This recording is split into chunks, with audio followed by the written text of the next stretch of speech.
So do you think there's any arguments from what we now know about how the brain works, what neuroscience has taught us, that disprove the soul or offer any kind of powerful reason for thinking there isn't a soul?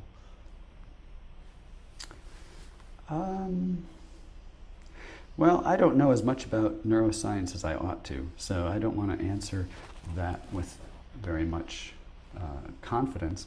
I know some people who know more about it than I do, and they tell me some really fascinating things about the parts of the brain that seem to be subserving different functions. They say surprising things about the division of labor in the brain. The idea that detection of fast motion could be associated with one part of the brain and detection of colors and shapes another. Well, how in the world does that work? And it turns out you can, knock one of these out without knocking the other one out. Somehow the brain is able to put these together into a united kind of experience. Now, does that show that there's no such thing as a soul? Well, it might turn out that you actually could use a soul on the scene here, because something has all of these experiences and is able to compare them to one another. You can compare the sound with the color, and you can compare the motion with the sound, and so on. And if the parts of the brain where these percepts are being generated are separate from one another, then there's got to be a further thing that somehow unites them all. And one hypothesis is the brain as a whole. But the brain as a whole is this vague, fuzzy thing, and there doesn't seem, I'm told, to be a sort of one place to which all of the sensory information is headed.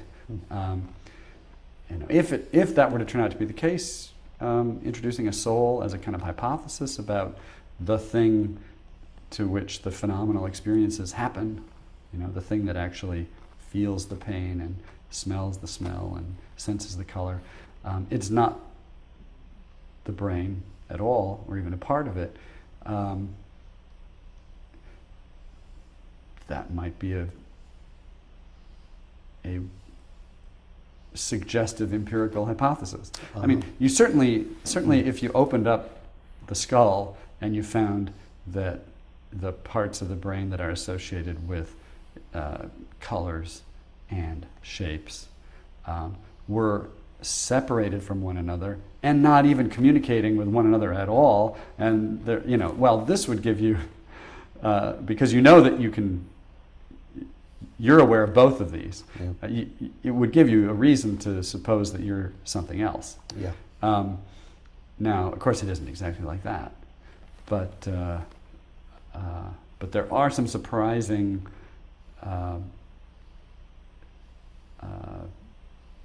results about the lack of neural connections between areas of the brain that are responsible for a single unified kind of experience.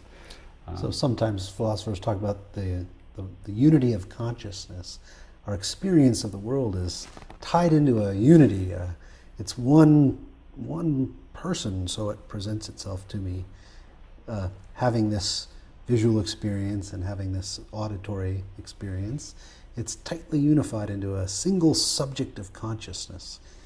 But we look in the brain, and there doesn't seem to be any process that unifies auditory processing with visual processing, with different kinds of visual processing.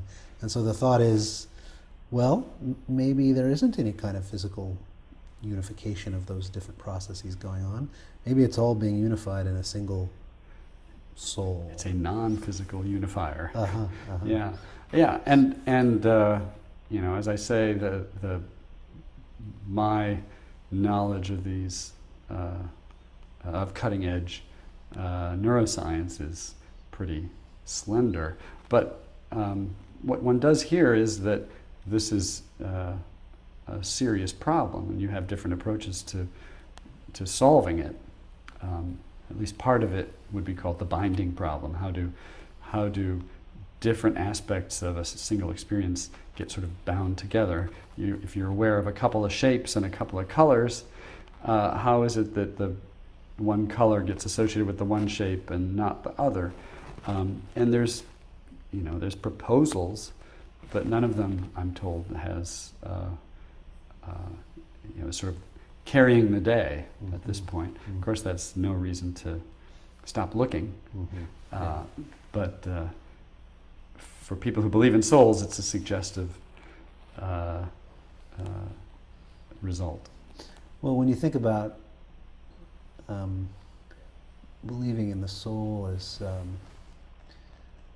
a kind of a research program or a way of trying to conduct research into what human beings are, how they work,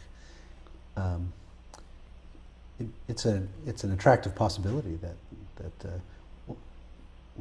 maybe these problems explaining the unity of consciousness suggest a kind of empirical role for the soul. Yeah. That it's not just purely a philosophical hypothesis. It might play a role in the way we do science.